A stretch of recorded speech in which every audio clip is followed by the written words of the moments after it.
আসসালামু আলাইকুম রহমতুল্লাহি ওয়াবারাকাতুহু।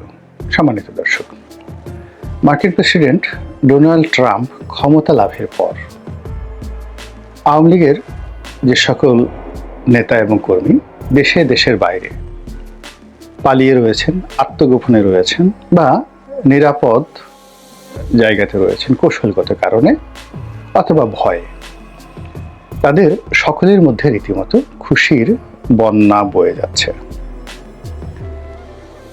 এই খুশির নেপথ্যে রাজনৈতিক কারণ রয়েছে, কূটনৈতিক কারণ রয়েছে, আর নিজেদের যে দুর্ভোগ দুর্দশার কারণে তাদের মস্তিষ্কে যে সকল কল্পনা তৈরি হয়েছে, যেটিকে আমরা ইলিউশন বলি, সেই কারণেও হচ্ছে।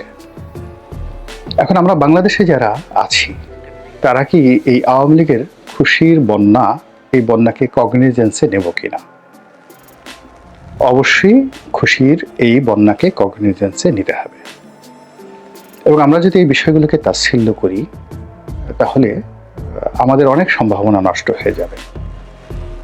এবং আওয়ামী লীগ যেটি কখনো করার জন্য কল্পনাও করছে না অনাগত দিনে, আমরা সেই সুযোগগুলো তাদেরকে করে দেব। মূল ব্যাপার হলো, আপনার যদি একটা মনস্তাত্ত্বিক বিষয় প্রস্তুতি থাকে যে আপনার প্রতিপক্ষ কি করতে পারে, যেমন ধরুন একটি গোখরা সাপ,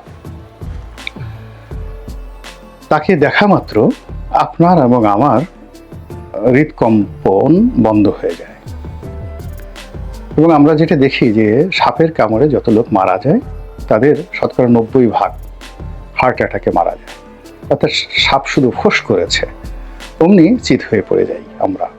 কিন্তু আবার সাপ দংশন করে, ধরুন 10% সাপ দংশন করে, এর মধ্যেও দেখা গেল যে দ্বিতীয় দফায় হার্ট অ্যাটাক হয় 90%। অর্থাৎ ওই সাপগুলো থেকে বিষহীন সাপ, তাদের কোনো বিষ নেই, কিন্তু কামড় দিয়েছে সাপে, রক্ত বের হয়েছে, মুহূর্তের মধ্যে সে হার্ট অ্যাটাক করে মারা যায়। অর্থাৎ আপনাকে শুধু ফুস করেছে, 100 জনের মধ্যে 90 জন এখানে মারা যায়, আর বাকি যে 10 জন, সেই 10 জনের মধ্যে আবার 9 জন মারা যায় কামড় খেয়ে, যেগুলো নির্বিষ সাপ, সাপের কোনো বিষ নেই, শুধুমাত্র 1% সাপের বিষ আছে। তাহলে বোঝার চেষ্টা করুন যে মানুষের যে মনস্তাত্ত্বিক বিষয়গুলো কি। এখন আমাদের এই দেশে ধরুন যারা সমন্বয়ক, যারা ক্ষমতায় আছেন, যারা বাইরে আছেন, আপনি তাদের চেহারা সুরত, বডি ল্যাঙ্গুয়েজ, তারপরে শেষে তাদের এডুকেশন, ফ্যামিলি ব্যাকগ্রাউন্ড সব কিছু দেখেন যে এরা আমাদের সমাজের বেশিরভাগই নিম্নবিত্ত পরিবারের এবং সর্বোচ্চ নিম্ন মধ্যবিত্ত পরিবারের, ইনক্লুডিং আসিফ নজরুল সহ। ডক্টর আসিফ নজরুল বা অন্যান্য যারা আছেন, মানে আমাদের সমাজের এলিট যে সোসাইটি বলতে যেটি বোঝায়, এটি এই বর্তমানে যারা আছেন তারা কেউ নন, সবাই বড়জোর মধ্যবিত্ত পরিবার থেকে এসেছেন। ডক্টর মোহাম্মদ ইউনূস ধনী হয়েছেন, কিন্তু তার যে জীবনের যে শুরুটা, তার বাবা, তার দাদা, আপনি সেখানে দেখবেন যে অন্য যে পরিবারগুলো যারা পারিবারিক আভিজাত্য ক্লেম করে, আমার বাবা অমুক, আমার দাদা অমুক, ঠিক সেই জায়গাটায় এই বর্তমানে কেউ নেই, কিন্তু পুরো দেশটা কিন্তু তারা চালাচ্ছে। আর ঠিক আগস্ট মাসের আগে ডক্টর মোহাম্মদ ইউনূস যদি কোনো একজন শক্তিশালী মন্ত্রী, সংসদ সদস্য, এমনকি ডক্টর মোহাম্মদ ইউনূসকে যদি major general Ziaul Hasan phone করতেন, ডিজিএফআই এর কোনো কর্নেল ফোন করতেন, মুহূর্তের মধ্যে গ্রামীণ ব্যাংক ভবন কিংবা গ্রামীণ সেন্টার যেটা রয়েছে সেটা বা ওনার যে জায়গাগুলো রয়েছে সেখানে কান্নার রোল পড়ে যেত। এর কারণটা হলো কি, মানুষ সে একই, কিন্তু ওই সময় তার আত্মবিশ্বাসটা ছিল না। আবার এখন দেখুন, ডক্টর ইউনূস তো দূরের কথা, আপনি উপদেষ্টাদের কথা বাদ দেন, সামান্য যারা একেবারে সমন্বয়কদের সমন্বয়ক, মানে সমন্বয়কও নন, এখন অনেকে সমন্বয়ক হয়ে গেছেন, তারা বড় বড় মন্ত্রী, এমপি, আওয়ামী লীগের সাবেক, তাদের বাড়িঘর তল্লাশি করছেন, ডলার কয়টা আছে, পিস্তল কয়টা আছে, সেই লোক অসুস্থ কিনা, একজন বাসায় গেল, দেখা গেল যে তিনি পঙ্গু হয়ে শুয়ে আছেন, তো সে কি পঙ্গু না যাকে বলা হয় ভান করছেন, এটা দেখার জন্য হয়তো তাকে একটা ধাক্কা দিল, তারপরে শেষে অনেক লোক পার্কিনসে ভুগছেন, অনেক রুগী আওয়ামী লীগের, তো সেটা তারা ডাক্তার হিসেবে তদারক করছে। তো এই যে তাদের যে কর্মকাণ্ড, এটাকে আপনি কি বলবেন? শুধুমাত্র কনফিডেন্স যে তারা এখন ক্ষমতাধর। তো এখন ওই কনফিডেন্সের কারণে আমরা এই সময়টাতে আওয়ামী লীগ বলেন, জামাত বলেন, বিএনপি বলেন, যত এই রাজনীতির যে সমীকরণটা তৈরি হয়েছে, কেউ তার আত্মবিশ্বাস হারিয়েছে, আস্থা হারিয়েছে নিজের প্রতি, অন্যের প্রতি নয়। সে কিন্তু প্রতিপক্ষকে ভয় পাচ্ছে না। এখানে বিএনপি জামাতকে ভয় পাচ্ছে, এখানে জামাতের কোনো গুরুত্বই নেই বিএনপির কাছে। মূলত বিএনপির যে নিজেদের যে আস্থা, সে আস্থার জায়গাতে সে মনে করছে আমি এমন কিছু করছি, লোকজন আমাকে পছন্দ করছে না, এমন কিছু করছে যেটা জামাত আমার চেয়ে এগিয়ে যাচ্ছে। আবার জামাত মনে করছে যে তারা বিএনপির বিরুদ্ধে কথা বলছে এই কারণে যে তারা মনে করছে যে বিএনপির এমন কিছু আছে যেটা জামাতের নেই। তো মূলত আমাদের ক্ষেত্রে যে সমস্যাটা হয় নিজের মধ্য থেকে, অর্থাৎ আমরা নিজে আত্মবিশ্বাস হারিয়ে ফেলি। আর যে সফলতাটা আসে সেটা হলো আমরা যখন সেই আত্মবিশ্বাসটা পেয়ে যাই, এবং সেই আত্মবিশ্বাসের ফলে যে পরিবেশ পরিস্থিতি তৈরি হয়, সেই পরিবেশ পরিস্থিতির কারণেই যুদ্ধের জয় পরাজয় নির্ধারিত হয়। তো কাজেই আওয়ামী লীগের 35% লোক তারা যে কোনোভাবেই যদি আত্মবিশ্বাস ফিরে পায়, তাদের মধ্যে যদি আনন্দ দেখা যায়, উল্লাস দেখা যায়, এই বিশাল জনশক্তি যদি কোনো মতে রাস্তায় নেমে আসে, কথা বলে, আপনি তার সামনে দাঁড়াতে পারবেন না। আবার এই বিশাল শক্তি কেন, তার চেয়ে বড় শক্তিকে যদি আপনি মোরালি, মেন্টালি, অর্থাৎ নৈতিকভাবে, মানসিকভাবে পর্যদস্ত করতে পারেন, তাদের মধ্যে একটা ভয় ছড়িয়ে দিতে পারেন, তাহলে আপনি কোনো রকম ব্যারিকেড তৈরি করার দরকার নাই, কোনো কারাগার তৈরি করার দরকার নাই, কোনো বন্দুক বোমাগুলি কোনো কিছু দরকার নেই। তাদের সেই মেন্টাল যে স্ট্রেংথ, ওটাকে আপনি ধ্বংস করে দিলেই যথেষ্ট। এবং সেই কাজ করার জন্য আপনাকে কৌশল শিখতে হবে, বুঝতে হবে। এবং আওয়ামী লীগ যে বিষয়গুলো নিয়ে খুশি হচ্ছে, সেই বিষয়গুলো নিয়ে বেশি বেশি আলোচনা করে ওগুলো যে খুশির খবর নয়, এই বিষয়গুলো আপনাকে বুঝতে হবে এবং আওয়ামী লীগকে বোঝাতে হবে। দুর্ভাগ্যজনক হলো সত্যি যে গত 5 মাসে এই কাজটি সরকারের পক্ষ থেকে, জামাতের পক্ষ থেকে, বিএনপির পক্ষ থেকে এখনো হয়নি। বরং আমরা যেটা করছি সেটা হলো আওয়ামী লীগ আমাদের এই কর্মকাণ্ড দেখে তারা খুশিতে, মানে যাকে বলা হয় গড় শুরু করেছে। তারপরে সেটা খুশিতে তারা গড়াগড়ি দিচ্ছে, আনন্দে তারা সেই উল্লাস নৃত্য করছে। শেখ হাসিনা টুস করে ঢুকে পড়বে, বিশাল খবর আমাদের দেশে। তিনি বাংলাদেশে হরতাল ডাকার কথা বলছেন, বিশাল খবর আমাদের দেশে। তিনি তার নেতাকর্মীদের প্রস্তুত থাকার নির্দেশ দিচ্ছেন, এর চেয়ে আর বড় খবর হতে পারে না। এমনকি বাহাউদ্দিন নাসিম, জাহাঙ্গীর কবির নানক, কিংবা সাবেক স্বরাষ্ট্রমন্ত্রী আসাদুজ্জামান খান কামাল, খালিদ মাহমুদ চৌধুরী, তারপরে সেই নিঝুম মজুমদার, ওনাদের যে সকল সোশ্যাল মিডিয়াতে যারা কাজ করতে, নিঝুম মজুমদার, আরিফ জেতিক, তারপর ধরুন সুলতানা রহমান, সাংবাদিক সুলতানা রহমান, ইন্ডিপেন্ডেন্ট একসময় ছিলেন। এরপরে ধরুন সেই নবনীতা চৌধুরী, তারা যে কথাগুলোই বলছেন সেই কথাগুলো নিয়ে কিন্তু আমরা আলোচনা করছি এবং শুনছি। এবং এই আগস্ট মাসটার আগে আওয়ামী লীগের অনেক সোশ্যাল মিডিয়ার যারা লোকজন ছিলেন তাদের কথা আমরা শুনতাম না। কেউ আমরা মুফাসিল ইসলামের কথা শুনতাম না, নিঝুম মজুমদারের কথা শুনতাম না, মোহাম্মদ আরাফাতের কথা শুনতাম না, কারোর কথাই আমরা শুনতাম না। তাদের প্রতি আমাদের একটা বিরাগ চলে এসেছিল। কিন্তু এখন আপনি গিয়ে দেখুন যে তাদের যে ভিডিওগুলো, সেই হাজার হাজার লাখ লাখ মানুষ তারা দেখছে। হোয়াট ডাজ ইট মিন? এটাকে আপনি নেগলেক্ট করবেন কি করে? তারা দেখছে এই কথাগুলো, অথচ মানে কতগুলো মানুষ যারা শাহবাগের এই ঘটনার পর তারা হারিয়ে গিয়েছিলেন, কেউ তাদেরকে আর স্মরণ করেনি। আরিফ জেতিক একজন ভালো লেখক, ভালো বক্তা, আওয়ামী ঘরানার, কিন্তু শাহবাগের যে মুভমেন্টটা ছিল সেটার একজন যাকে বলা হয় লাইমলাইটের লিডার। তারপরে অন্যান্য যারা আছেন, আর এক ভদ্রলোক আছেন খুব চমৎকার, তিনি লেখেন এবং বলেন, আমার নামটা মনে আসছে না, সেও শাহবাগের নেতা। শাহবাগী নেতা। তো তারা কথা বলা শুরু করেছেন। তারপরে আপনার নবনীতা চৌধুরী কথা বলা শুরু করেছেন। এখন নবনীতা, আপনি যাই বলেন না কেন, নবনীতার তো যোগ্যতা রয়েছে।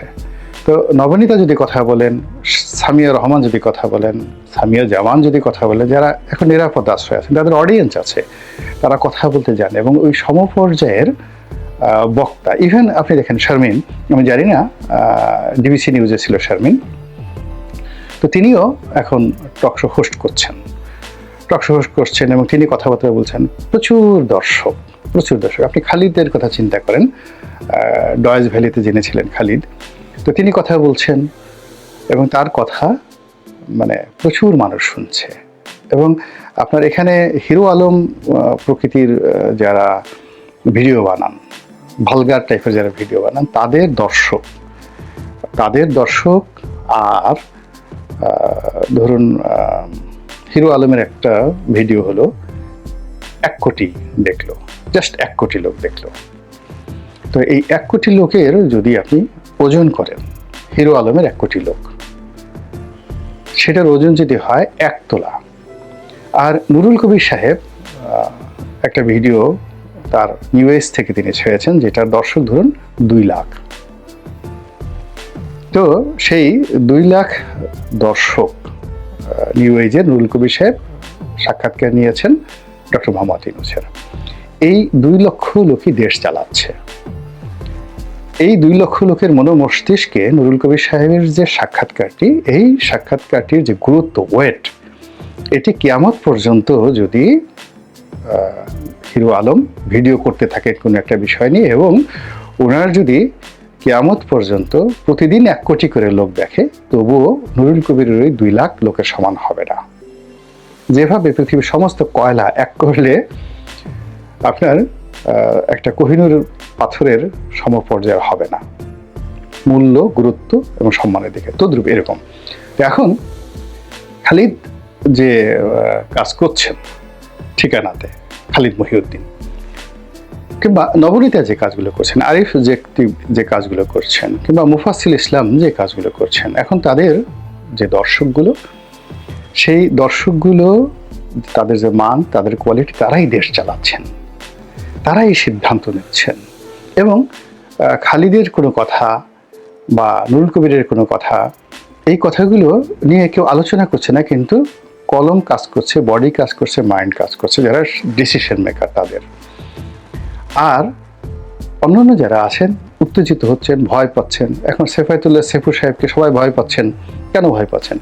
বিকজ তিনি যদি আমার বাপ মা তুলে গালাগালি করেন, আমার মাকে তুলে একটা গালি দেন, একটা বাজে কথা বলেন, টেলিফোনে একটা কথা বলেন, তো এই জন্য হয় কি, সেফায়েতুল্লাহ সেফুর সঙ্গে যদি আপনি অন্য যাদের রয়েছে তাদেরকে কল্পনা করেন, তাহলে হবে না।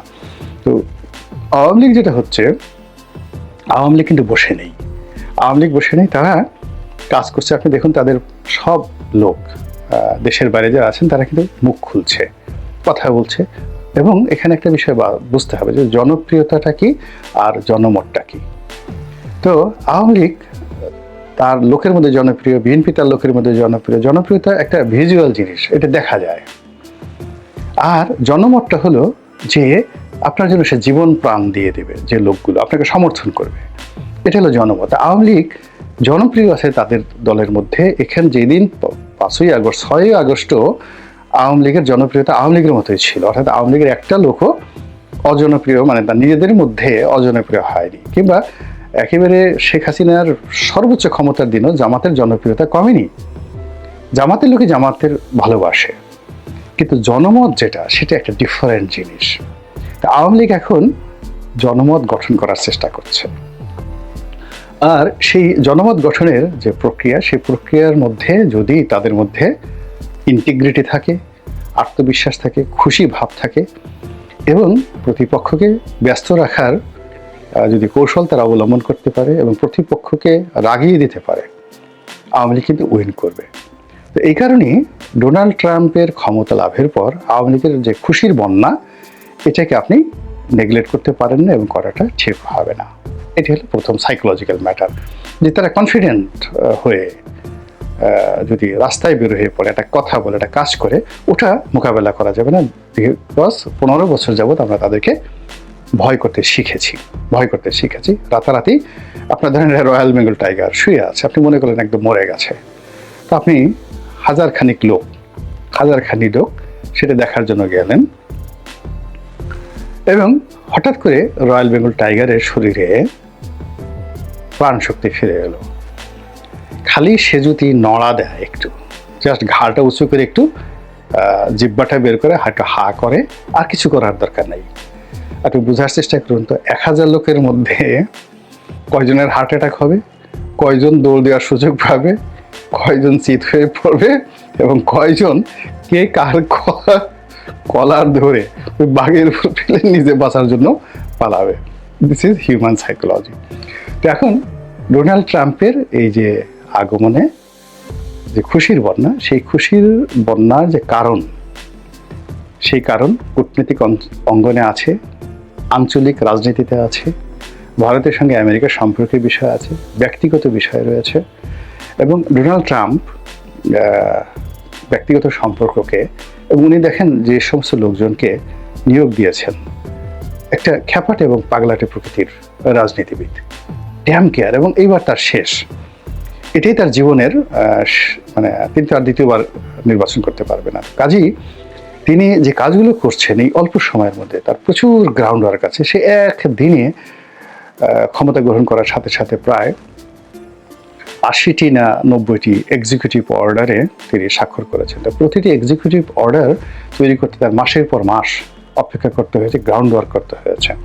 তো সে প্রেসিডেন্ট হবেন, কাজ করবেন, এই জন্য সে গত 2 বছর ধরেই কোন কোন বিষয়গুলো, অর্থাৎ ক্ষমতার প্রথম দিনে যে এক্সিকিউটিভ অর্ডার, ধরেন সে একটা মেক্সিকো সম্পর্কে একটা সিদ্ধান্ত দিল, এখন সেটার জন্য এক্সিকিউটিভ অর্ডারের যে সামারি, এটা তৈরি করতে তার না হলেও 2-3 মাস সময় লেগেছে তার যে টিম। তো এই 80টি এক্সিকিউটিভ অর্ডার, প্রায় প্রতিটির ক্ষেত্রে একটা বিশাল সামারি ওয়ার্ক রয়েছে। তিনি তো জাস্ট একটা স্বাক্ষর করেছেন একটা ফার্স্ট পেজে, যে চীনের রেটের উপর আমি এম্বার্গো দিলাম, ওখানে 10% ট্যাক্স দিলাম, কিন্তু ওটার পিছনে কেন দিলাম গিয়ে দেখবেন অন্তত পক্ষে বিশাল ফাইল রয়েছে। তো সেগুলো সে তৈরি করেছে, তার একটা গ্রাউন্ড ওয়ার্ক রয়েছে।